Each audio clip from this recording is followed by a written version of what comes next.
Hello दोस्तों, welcome करता हूं आप सभी का एक बार फिर से। आप देख रहे हैं वाह सिंपल, मैं आपके साथ शमशाद हुसैन। उद्यमी योजना, जिसके तहत सरकार की तरफ से आपको 10 लाख रुपए मिलते हैं उद्योग लगाने के लिए। आपको बता दें, यहां पर 5 लाख रुपए आपको अनुदान के तौर पर मिलता है और 5 लाख रुपए आपको रिटर्न करना पड़ता है 84 किस्तों में। वहीं अगर महिला हैं तो उनको 0% ब्याज पर और पुरुष के लिए यहाँ पर 1% ब्याज पर वापस करना है 84 किस्तों में। उद्यमी योजना के रिलेटेड यहाँ पर बहुत सारे क्वेश्चंस, बहुत सारे क्वेरी आप सबों ने यहाँ पर पूछे हैं। तो जितने भी आपके डाउट्स हैं, जितने भी क्वेश्चंस हैं, क्वेरी हैं, आज के इस वीडियो में क्लियर होने वाला है, तो वीडियो को अंत तक ज़रूर देखिएगा। बात करेंगे हम आज एक नोडल अधिकारी से, जो कि उद्यमी योजना के बारे में आपको बताएंगे क्या कुछ इसके बारे में सच्चाई है और कितना पैसा आपको मिलेगा, क्या कहीं पर आपको रिश्वत भी देना है, नहीं देना है। तो पूरा विस्तार से हम आपको इस वीडियो में बताने जा रहे हैं। चलिए हम कॉल लगाते हैं अपने नोडल अधिकारी के पास और देखते हैं क्या कुछ ये जानकारी आपको प्रोवाइड करा सकते हैं।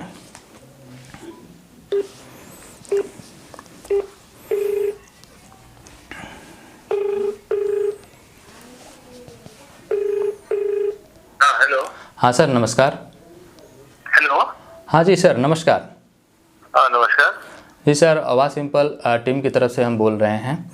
ठीक है, हम जानना चाह रहे थे सर, जो उद्यमी योजना सरकार की तरफ से अभी चलाया जा रहा है, इस उद्यमी योजना के बारे में जो हमारे लोग हैं उनके पास अभी बहुत सारे क्वेश्चंस हैं, बहुत सारे डाउट्स हैं। जैसे में कुछ लोग ये पूछ रहे थे सर कि उद्यमी योजना, मान लीजिए कि एक व्यक्ति है, उसको लगाना है कॉपी कलम किताब का, मान लीजिए कॉपी का लगाना है, उसको एक उद्योग लगाना है, तो क्या प्रक्रिया है सर, थोड़ा सा विस्तार से बता देंगे। सबसे पहले आप अपना नाम बताएंगे सर। मेरा नाम सुधांशु शेखर हुआ है, असिस्टेंट डायरेक्टर हैं उद्योग विभाग में। जी सर, बहुत बहुत धन्यवाद, आप हमारे चैनल पर आए और सही सटीक जानकारी आप लोगों को बताएंगे। ये जो उद्यमी योजना है, इसमें क्या कागजात लगेंगे और किस तरीके से यहाँ पर सरकार की तरफ से पैसा मिलेगा और क्या यहाँ पर कुछ पैसा देना भी है, नहीं देना है, तो थोड़ा सा विस्तार से आप यहाँ पर जानकारी बता देंगे। ये उद्यमी योजना आखिर क्या है? हाँ, देखिए, मेरे के यहाँ ये CM SC योजना चल रही थी 2018 से। जी जी। उसके बाद ये काफी सक्सेस हुआ, इसकी डिमांड हुई, तो अति पिछड़ा वर्ग के लोगों के लिए भी ये योजना अलग से आई। जी जी, ठीक है।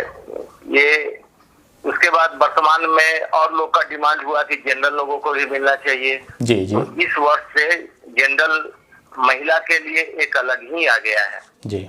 सारी कोटि के महिलाएं उसी में अप्लाई करेंगे। जी। और युवा जनरल OBC, वो उनके लिए भी योजना आ गई है। वो 13 मई 2021 को संकल्प निकला है। जी। उसके बाद से ही ये योजना मानी जाएगी। ये दो योजना, महिला और युवा सामान्य। जी। तो इसमें है कि 13 मई के बाद का ही उनका GST और करेंट अकाउंट होना चाहिए। 13 मई 2021, हाँ, के बाद का ही होना चाहिए। अगर पहले का कोई पेपर अगर वो लगाते हैं तो उनका चयन नहीं होगा, वो गलत माना जाएगा। उससे स्पष्ट होगा कि आपके पास पहले से कोई इकाई कार्यरत है जिस पर आप काम कर रहे हैं। जी। और यह योजना मुख्य रूप से नए लोगों के लिए, नए उद्योग के लिए जिनको करना है उनके लिए ही है, नए उद्योग के लिए। हाँ, ये नहीं कि अगर कोई आदमी पहले से उद्योग चला रहा है तो उसे पुनः हम देते हैं। जी जी, ये सोच नहीं है इस योजना। मतलब जो नए उद्योग लगाना चाह रहे हैं उनके लिए सिर्फ ये योजना है, ऐसा नहीं कि जिनके पास पहले से उद्योग है वो भी इस योजना के लिए अप्लाई कर सकते हैं। चलिए, और वर्ग क्लियर करते सरेंगे सर। वर्ग के बारे में जैसा कि आपने बताया कि जनरल OBC, तो यहाँ पर अगर हम कास्ट की बात करें, वर्ग की बात करें, तो सभी वर्ग यानी जनरल हो, OBC हो या SC हो, ST हो, सभी वर्ग के महिला या पुरुष इस योजना के लिए एलिजिबल हैं। जी। और एज हम बताते हैं। जी जी, बताइए। बेसिक इसमें जो है मुख्य रूप से ये इंटर पास अनिवार्य है।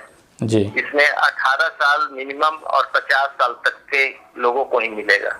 एजुकेशन जो क्वालिफिकेशन रखा गया है इंटरमीडिएट ही सर। Inter certificate. अगर कोई ऐसा व्यक्ति है जो मैट्रिक पढ़ा हुआ है, वो इस योजना के लिए अप्लाई नहीं कर सकता है? नहीं कर सकता है। जी, यानी इंटर जो पढ़ा हुआ है वही इस योजना के लिए सिर्फ अप्लाई करेगा या फिर उससे आगे? हाँ, उससे ऊपर जितने शैक्षणिक वो पाया हुआ है वो कर सकता है। जी। जो अनुदान की राशि है सर, इसके बारे में थोड़ा और विस्तार से बताएंगे। हाँ, ये हम ये बता देते हैं कि कौन कौन से पेपर इसमें अनिवार्य हैं। जी। ये पहले हम बताते हैं। जी जी। इसमें आपका पैन सभी आधार देना है। सबसे पहले आधार सबसे पहले नंबर डालिएगा वहाँ से। जी, सबसे पहले तो आपका आधार हो गया, आधार, पैन जी, उसके बाद पैन हो गया, अस्थायी निवास, अस्थायी निवास हो गया, जाति प्रमाण पत्र सभी को देना होगा। जिस योजना में जाएंगे अगर सामान्य है तो वहाँ भी उनको देना है। अच्छा, सामान्य यानी जनरल कैटेगरी के लिए भी जाति जो है भी उनको समान बनाना होगा। SC ST के हैं तो उनको भी बनाना होगा, EBC के हैं उनको भी बनाना होगा। सर जो ये जाति प्रमाण पत्र है ये स्वयं कैंडिडेट के नाम से रहेगा या फिर उनके फादर के नाम से रहेगा? नहीं, जाति प्रमाण पत्र सब कैंडिडेट के नाम से रहेगा जी। और महिलाएं के मामले में अस्थायी निवास का जो है जी, उसमें फादर के बेस पे उनका होगा। जी, ठीक है, ठीक है सर, ये हो गया। फिर आप हमारे इस योजना में ये तो हो गया दस्तावेज सर। हाँ, दस्तावेज और भी करेंट अकाउंट भी। जी, करेंट अकाउंट जो दस्तावेज है सर उसको पहले हम लोग क्लियर करते हैं। दस्तावेज क्या क्या है पहले उसके बारे में क्लियर करते हैं। जो भी दस्तावेज है उसमें GST भी मांगता है बैंक। करेंट अकाउंट खोलने के पहले वो कहेगा कि आप GST लाइए। जी जी, तो GST बनवाना होगा। जैसे मान लिया कि कोई रेडीमेड गारमेंट्स का कोई है जी, वो शीला रेडीमेड गारमेंट्स, तो शीला रेडीमेड गारमेंट्स के नाम से वो GST कराएंगे जी, और शीला रेडीमेड गारमेंट्स के नाम से ही वो करेंट अकाउंट खुलवाएंगे। अच्छा, संस्था के नाम से यानी करेंट अकाउंट चाहिए, व्यक्तिगत नहीं चलेगा। को हम लोग पैसा देते हैं ना कि सेविंग अकाउंट। जी जी, तो ये हो गया जी। फिर है कि जब आप अप्लाई करने जाएंगे तो जब आपको करेंट अकाउंट मांगेगा वहाँ पे आपको क्लिक करना होगा जी कि कब अकाउंट खुला करेंट अकाउंट, जी, डेट ऑफ ओपनिंग, जी, वो डेट ऑफ ओपनिंग डालना होगा। जैसे 15/6 तो 15/6 जी, 21, तो इस तरह से वो डालना होगा। और उसके बाद स्टेटमेंट उसका निकलवा के जी, उसकी स्कैन कॉपी करके डालना होगा। जी, और लास्ट में आपका आवेदक का जो सिग्नेचर है वहां पर भी उनको एक अलग कागज में सिग्नेचर करके स्कैन करके जी, वो वहां पे सिग्नेचर वाला जो जगह है वहां पे उसको स्कैन करके लोड कर देना है। जी, ये है। फोटो भी एक है, कहीं चिपकाना है, शायद उसी आवेदन में कहीं है जहाँ फोटो भी देना होगा। जी जी। और ये जो संस्था का सर्टिफिकेट है सर, इसके लिए थोड़ा सा बता देंगे ये कैसे बनेगा? संस्था का सर्टिफिकेट वो GST कमर्शियल टैक्स जहाँ होता है ना वहाँ वैट उट का जो बनाते हैं ना, जी जी, वो डिपार्टमेंट बनाती है जी। वहाँ इंडिविजुअल पैन लेके जाएंगे तो वो बनाएगी। जी, हाँ, ये तो यहाँ तक का प्रक्रिया हो गया सर दस्तावेज का। और एक चीज और सभी लोगों को बता। जी जी सर, पूरा विस्तार से बताएंगे, आराम से बताएंगे सर, काफी लोग हैं जो। ये ज्यादा जरूरी है इसलिए जी जी, कि अगर मान लिया हमने आधार कहीं बना लिया, मैट्रिक में कुछ नाम है, टाइटल कहीं छूटा हुआ है, तो उसको मिसमैच नहीं होना चाहिए जी। वो एक समान हर जगह होनी चाहिए। यानी जितने भी दस्तावेज डॉक्यूमेंट्स है सब में सटीक नाम होना चाहिए, स्पेलिंग वगैरह मिसमैच नहीं होना चाहिए। कहीं देवी हो गया, कहीं कुमारी है, जी जी, तो ये नहीं चलेगा। उसको पहले ही सर्टिफिकेट को ठीक कर लें जी। यानी आधार भी है अगर उनके नाम से देवी है या फिर कुमारी है और खाता में कुमारी है तो उसको पहले आधार को करेक्शन कर लेना है, उसके बाद ही अप्लाई करना है आधार। हाँ, एकदम उसके बाद ही फाइनली वो लोड करेंगे, नहीं तो वो भी नहीं सिलेक्शन का एक कारण हो सकता है। जी जी। तो ये हो गया आपका दस्तावेज देना। जी सर। जहाँ तक बात रह गई कि आपको 5 लाख का अनुदान है, 5 लाख का ये लोन है, ठीक है तो सर। 3 कैटेगरी में इंटरेस्ट नहीं लगना है। जैसे SC ST वाले को नहीं लगना है, SC ST महिला, SC ST में किसी भी वर्ग के, चाहे महिला हो चाहे पुरुष हो। नहीं, महिला को तो अब सब वर्ग के लोग महिला भरेंगे उसमें, जो महिला है जी।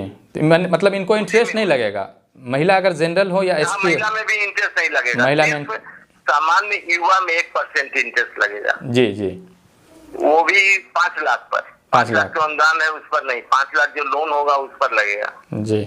ये जो और वह लोन लौटाना है 84 किस्तों में जी। तो 7 साल का पीरियड बनाया गया है। इस पे जो सर बहुत सारे जो कस्टमर हैं वो पूछ रहे हैं सर, अभी कमेंट सेक्शन में पूछ रहे थे सर कि जो 84 किस्त में लौटाना है, अगर कोई पर्सन चाहे कि हम इसको 20 किस्त में या फिर 50-40 किस्त में लौटा सकता है। ऐसा कोई बाध्य तो नहीं है ऊपर से कि नहीं आपको 84 किस्त में ही लौटाना है? वैसा नहीं है, वैसा नहीं जी। नहीं, उसमें एक चीज और है कि जैसे मान लिया कि अब इस योजना में 2 किस्त में, पहले ये 3 किस्त में दिया जा रहा था। जी जी। फर्स्ट फेज में 2.5 लाख पहली किस्त थी जो मकान बनाना था जी। अगर कोई रेंटेड है तो 2.5 लाख नहीं खर्च करना था, उसमें मैक्सिमम जैसे 50,000 रुपया किराया हो सकता है, उतना ही तक एलिजिबल था। रेस्ट राशि आपको मशीनरी साइड में ले जाते जी।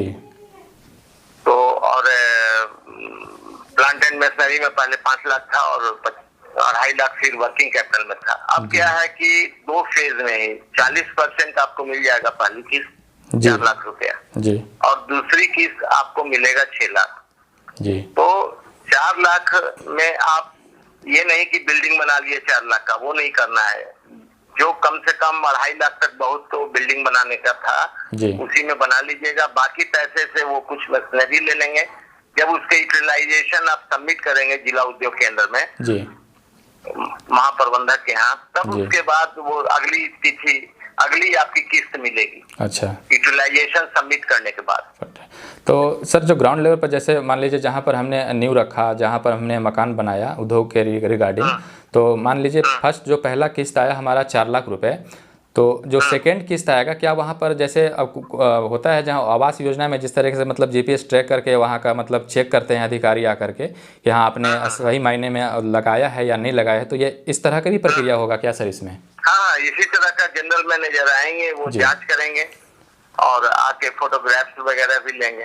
यानी पहली किस्त के बाद आपको कुछ ना कुछ करना है, प्रोडक्ट भी दिखाना है, जांच के बाद ही फिर आपका सेकंड जो किस्त है वो आएगा। हाँ, वो डिसबर्स होगा। जी सर, सैंक्शन करेंगे और डिसबर्स यहाँ पैसे विभाग से होगा, लेकिन सैंक्शन वो करेंगे। जी सर, किस्त के बारे में यहाँ पर थोड़ा सा कंफ्यूजन है लोगों का सर कि जो किस्त देना होगा वो एक किस्त अगर कितना आ रहा है? किस्त का भी है, जैसे मान लिया कि दूसरी किस्त जब आपको मिली जी, जैसे आज अगर योजना का लाभ तो सर 2 किस्त में ही मिलेगा है ना? हाँ, 2 किस्त में मिलेगा। मैं बात कर रहा हूँ कि जो लोग इसके लिए मतलब अप्लाई किए हैं जिनको ये लाभ मिलेगा उनको कैसे देना है, मतलब एक किस्त में कितना पैसा आ रहा है उनका, कितना? किस्त में 10 लाख का मैक्सिमम जो 5 लाख का है ना जी जी, 5,900 कुछ किस्त ही होता है जी, ब्याज को छोड़कर 1% जो इंटरेस्ट है उसको छोड़कर। हाँ, इंटरेस्ट छोड़कर हाँ 5,900 कुछ होता है। मान लें कि 6,000 रुपया का एक किस्ती मोटा मोटी देना है। हाँ, तो वो किस्ती जैसे आज अगर उनको 27 तारीख है, 27 तारीख को अगर वो किस्ती दूसरी मिली है जी, उसके 13वें महीने से ड्यूज होगा, पहली ड्यू किस्त होगी। जी जी, दूसरी किस्ती जो आपकी अंतिम किस्त जो मिल रही है जी, उस पेमेंट के 13वें महीने से आपको किस्त चालू होगा। अच्छा, ये जो किस्त है सर ये कहीं संस्था या वगैरह में जाके जमा करना पड़ेगा या सर ऑटोमेटिकली अकाउंट से काट लिया जाएगा? उसका अकाउंट है जी, जो करेंट अकाउंट जो होगा में सारी वो करेंट अकाउंट जो है जिसमें आपको जमा करना होगा। जी जी, और उस अकाउंट में आप 3 मोड में भी जमा कर सकते हैं, कैश जमा कर सकते हैं जी, समझे, चेक के माध्यम से नहीं, इंटरनेट बैंकिंग के माध्यम से जी जी, या यूपीआई यूनिफाइड पेमेंट ये जी जी, उसके माध्यम से जमा आप कर सकते। जी सर। और सर एक बात और पूछना था, ये मान लीजिए जो भी फॉर्म जो सबमिट कर रहे हैं, अप्लाई करने के बाद उनको एक रेफरेंस नंबर दे दिया जा रहा है, नॉलेजमेंट स्लिप, उस नॉलेजमेंट स्लिप को कहीं जाकर जमा भी करना है या फिर वेट इंतजार करना है मोबाइल नंबर? वो आजकल ये जो आपको आएगा वो आपका मोबाइल नंबर ही आ रहा है, ठीक है? जी जी, आपका मोबाइल ही नंबर रहेगा जी। और इसमें एक चीज और है कि जैसे मान लिया आपके जिला का लक्ष्य 50 हुआ जी, हर कोटि में 50-50 मान लिया, चारों कोटि में लोगों का हुआ जी, तो चारों स्कीम मतलब 200 उस जिले का हो गया जी, तो अलग अलग सबका 25% एक्स्ट्रा चयन किया जाएगा, ठीक है जी। और उसमें जो अगर आवेदन मान लिया कि किसी जिले में 50 लक्ष्य है, आवेदन 2000 आ गया जिले का जी जी, और 2000 आवेदन आने में मान लिया कि 200 आवेदन ऐसे हैं जो गलत हैं जी, उसका तो वहीं पर से उसको ऑटोमेटिकली छट जाएगा। वो तो ऑटोमेटिकली उसको छट कोई जाएगा। किसी का जवाब नहीं भेजा जाएगा। जी जी। वो सिस्टम ही बना हुआ है कि उसको इंटरटेन नहीं करना है। जी। तो वो चैन की 1800 को कंप्यूटर के माध्यम से ही लॉटरी होगा। अच्छा, फिर लॉटरी खिलाया जाएगा बाद में? हाँ हाँ हाँ हाँ जी। नहीं तो फर्स्ट कम फर्स्ट सर्व होता है। ये जो सर, ये जो आपने बात बताई ना, ये बहुत काम की बात बताई। इसको लेकर बहुत सारे कन्फ्यूजन थे हमारे लोगों में भी, जो आपने बताया। जैसे कि मान लीजिए कि आप बता रहे हैं 500 और फॉर्म गिर गया यहाँ पे 2000, तब उसमें जो है चयन की प्रक्रिया क्या रहेगी? तो ये जो आप बता रहे हैं कि लॉटरी का सिस्टम, ये बिल्कुल नया बता रहे हैं। चयन ही की प्रक्रिया न है। जी जी। उतने आवेदन जैसे चयन समिति में वो रखाएगा जी, वो कमेटी इसको ये करेगी। अच्छा, मतलब ये हम बोल रहे हैं कि जैसे 1800 में ही रेस होगा। अच्छा अच्छा। 200 रेस से बाहर हो गए पहले ही, वो तो मान लीजिए कुछ डॉक्यूमेंट्स में छट गए। हाँ, कमी रहने के कारण। जी। अच्छा, वो 1800 में मान लिया कि हमको मैक्सिमम जो 75 आवेदन लेना था वो ले लिए, ठीक है जी। वो क्यू से वो जो रेस्ट आदमी है फिर अगले साल अप्लाई कर सकते। अच्छा, वही पेपर, वही चीजें, डॉक्यूमेंट, जो डॉक्यूमेंट्स में छटे वो डॉक्यूमेंट्स को फिर दुरुस्त करके फिर 1 ईयर्स के बाद आफ्टर अप्लाई कर सकते हैं। नहीं, दुरुस्त तो डॉक्यूमेंट्स वाले ना जो सही भी हैं। अच्छा। और जिनका लॉटरी से बाहर रहा, नहीं हुआ, अच्छा अच्छा, तो नेक्स्ट ईयर वो फिर आ सकते हैं। 1 साल बीच में कोई छेड़छाड़ करके इन नहीं कर सकते। अच्छा, लॉटरी ये कैसे, मतलब किस तरह से खिलाया जाएगा? लॉटरी का मतलब क्या है? भाई जैसे इलेक्शन में कोई को बूथ दिया जाता है, तो जैसे जो सिस्टम है कंप्यूटर में, जी जी, उसमें कोई पारदर्शिता, कोई ऐसा नहीं है कि कोई आगे पीछे किसी का करते हैं। जिसकी कंप्यूटराइज जो है ना, जो टॉप चेयर जो होंगे, जी, जो मान लिया मेरे सेक्रेटरी साहब हैं, मेरे डायरेक्टर टेक्निकल साहब हैं, उनकी अध्यक्षता में जो कमेटी होगी वो अपना कमेटी ये करेगी। कहीं ऐसा नहीं है कि पिक एंड चूज, हम ए को चुन लिए, डी को चुन लिए, ये कर लिए। वहाँ तो सिर्फ मोबाइल नंबर है, अभी सर आइडेंटिफिकेशन है नहीं। अभी सर कुछ लोग कह रहे हैं कि फिर तो वहाँ पर सेटिंग्स भी चलेगा। नहीं भैया, सेटिंग चलेगा। आप तो ये भी कह रहे हैं कि इसमें पैसा भी लगता है।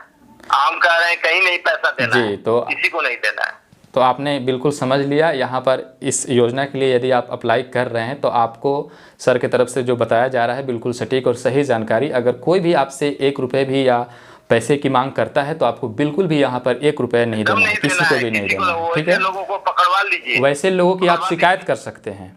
शिकायत नहीं, पकड़वा दीजिए। यहाँ पे कोई भी फोरम है अगर पकड़ने वाला, जी जी जी, डायरेक्ट डीएम लोग हैं कि प्रोजेक्ट के नाम पे भी ठग रहे हैं 3000 4000। जी जी, वो भी नहीं देना है, वो भी नहीं देना, लग नहीं रहा है। बिल्कुल सही सर।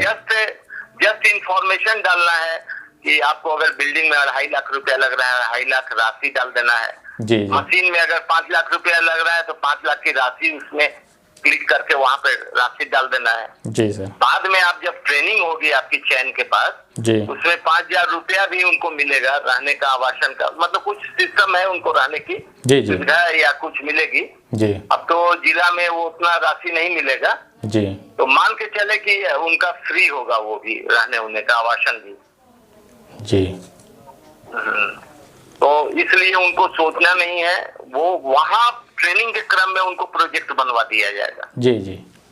ये सिर्फ उनको नोहाउ होना चाहिए कि मान लिया हम आटा चक्की की इंडस्ट्री लगा रहे हैं, तो कौन कौन से मशीन लगते हैं और उसकी कितनी कीमत होते हैं, वो सारे को जोड़ के अप्लाई करने वक्त उतनी राशि जरूर डालेंगे। जी जी, वो तो हमने बता दिया है अप्लाई कैसे करना है उसके रिगार्डिंग, तो मैंने पहले ही बता दिया है, लोगों को जानकारी दे दिया है कि सही और सटीक जो भी वहाँ पर जो पैसा होगा, राशि होगी, वो वहाँ पर मेंशन कर देना है।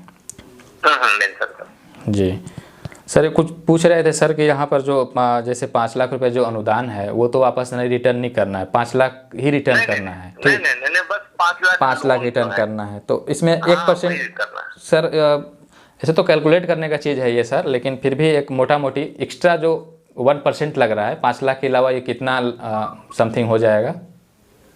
अभी तो 1% मोटा मोटी मान लिया कि हम डिफॉल्टर हो गए, एक भी किस्त नहीं, मोटा मोटी तो सर 5 लाख का 5000 रुपया आ रहा है 1%। हाँ, मान लिया, उसको देख लीजिए, बहुत ज्यादा नहीं है। 1% का क्या हो सकता है? जी, जस्ट क्या, कोई आदमी कह रहा है कि हम 84 से पहले 20 किस्त में जमा कर दें। जी जी, तो 1% वहाँ कुछ मायने ही नहीं है। हाँ, फिर वहाँ मायने नहीं है। जस्ट वो एक तो ये किया गया है कि जनरल में एक सोचा गया कि भाई चलो एक उनको भी इतना ज्यादा लोड नहीं हो कि 10 से 12% अगर बैंक कहीं इंटरेस्ट लेता है, 12% से कम तो कुछ में नहीं लेता है, तो उनको एकदम नहीं के बराबर लगेगा। जी, इंस्टेंटली यहाँ पर मिल रहा है ना, उनको किसी थर्ड पार्टी को पकड़ने की जरूरत भी नहीं पड़ रही है। और एक साल तो इंडस्ट्री को जैसे उठने में लगाने में तो 1 साल तो वहाँ चार्ज भी नहीं लग रहा है जी, आपको इंस्टॉलमेंट भी नहीं जमा करना है 1 साल तक जी, आप अपने को पहले खड़ा हो लीजिए जी। और ऐसा भी कुछ प्रावधान है क्या सर? मान लीजिए कोई अगर व्यक्ति फैक्ट्री लगाते हैं, उनका ऐसा मतलब मान लीजिए फैक्ट्री नहीं चला पाए, तो फिर उनके लिए क्या प्रावधान रखा गया है? नहीं, ये सब नहीं है, ऐसा थोड़ा ही है चलाना, मतलब चलाना तो है ही। अच्छा, वो तो है ही। अगर जी सर, वो तो है ही, अपने तरफ से तो लोग पूरी तरह कोशिश करते हैं। अगर हम पढ़ रहे हैं, गवर्नमेंट पढ़ाने की सुविधा दे रही है, अगर हम नहीं नौकरी कर पाए तो वो तो अपनी कमी होगी ना सर, फिर वो अपनी कमी है फिर अपनी कमी से इंडस्ट्री बैठेंगे ना। जी जी, सही बात है, बिल्कुल। हम बोल रहे हैं कि हम सब कुछ लगा दें मशीन, उसमें काम नहीं करेंगे तो प्रोडक्शन आएगी। सही बात है, बिल्कुल सही बात है सर। हाथ पे हाथ रख के रोना है फिर। जी सर, अगर सरकार आपके लिए कुछ कर रही है, तो आपको भी कुछ करना है। डिसाइड कर लें कि हम जो इंडस्ट्री चुने वो सक्षम है उसमें, नहीं अच्छा है, मार्केट अच्छा है, ये प्रोडक्ट हम बना के बेचेंगे, ये मेरा चलेगा। इस पर थोड़ा वो स्वयं पर कॉन्फिडेंस तो रखना होगा सर, सेल्फ कॉन्फिडेंस तो रखना ही होगा, ये रखना।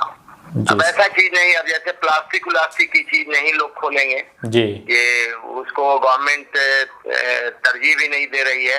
अगर मेरे 102 यूनिट अगर लिस्ट में दिख रहा है जी, तो प्लास्टिक का कोई आइटम है तो उसको छोड़ देंगे लोग, उसको पहले छांट देंगे। हाँ, उसको छांट देंगे, नहीं तो वहां से भी फिर छांट दिया जाएगा। हाँ, नहीं छांट देना ही अच्छा है। क्योंकि सर ऐसे भी प्लास्टिक पर बैन है, और प्लास्टिक का कोई अगर उद्योग लगा रहा है तो मान लिया आप सभी से हमको मुखातिब करा रहे हैं जी जी, तो अगर ये चीजें हम संज्ञान में डाल देंगे तो सारे लोग सजग हो जाएंगे। जी जी जी, बहुत अच्छी बात कही आपने सर। चलिए, बहुत बहुत शुक्रिया सर, आपने इस योजना के बारे में, उद्यमी योजना के बारे में बहुत सारी जानकारी दी, बहुत अच्छी जानकारी दी। बहुत सारे लोग कंफ्यूज थे, बहुत सारे क्वेश्चंस को लेकर, क्वेरी को लेकर, आपने उस क्वेश्चंस को समाधान दिया। बहुत शुक्रिया आपका सर। जी, कहना चाहेंगे आप? और एक चीज और है, जी सर, चीज और है कि लोगों को ये जानकारी देते हैं कि कहीं भी किसी को कठिनाई हो जी तो अपने संबंधित जिला उद्योग केंद्र के महाप्रबंधक से संपर्क कर सकते हैं। जी सर, क्या उनका मतलब कोई टोल फ्री नंबर वगैरह भी है क्या सर? नहीं, वो सभी का नंबर तो जैसे मेरे नंबर आप कहीं से खोजे हैं, जी जी, जनरल मैनेजर का भी नंबर होगा जी जी, वो रहता है, और उतना लोग जाएंगे एक बार जिला उद्योग केंद्र देख लेंगे। जी जी, जरूरी भी है सर, जाके कभी देख लेंगे, या कोई सोर्सेज उनका नजदीक का होगा तो जानकारी ले लेंगे। डीएम साहब के यहाँ भी जनरल मैनेजर का नंबर रहता है जी सर, तो वो पता करके और बात कर लेंगे। कोई भी कठिनाई होगी मतलब जिले से उनको जानकारी मिल जाएगी। जी जी, बहुत शुक्रिया सर। नाम क्या बताया था सर आपने अपना? सुधांशु शेखर जी हमारे साथ जुड़े हुए थे, जिन्होंने आपको जानकारी दिया उद्योग योजना के बारे में। बहुत बहुत इनका धन्यवाद करना चाहूँगा आप लोगों की तरफ से भी। और इसके रिगार्डिंग अगर आपके मन में और भी कोई भी डाउट है या फिर क्वेश्चन है, तो जैसा कि सर ने बताया कि ज़िला उद्योग केंद्र में जाकर आप वहाँ से भी संपर्क कर सकते हैं। एक बार तो आपको संपर्क करना ही चाहिए, क्यों सर? चलिए सर, आपको जुड़ने के लिए सर बहुत बहुत धन्यवाद, बहुत बहुत शुक्रिया sir. Thank you. Welcome sir.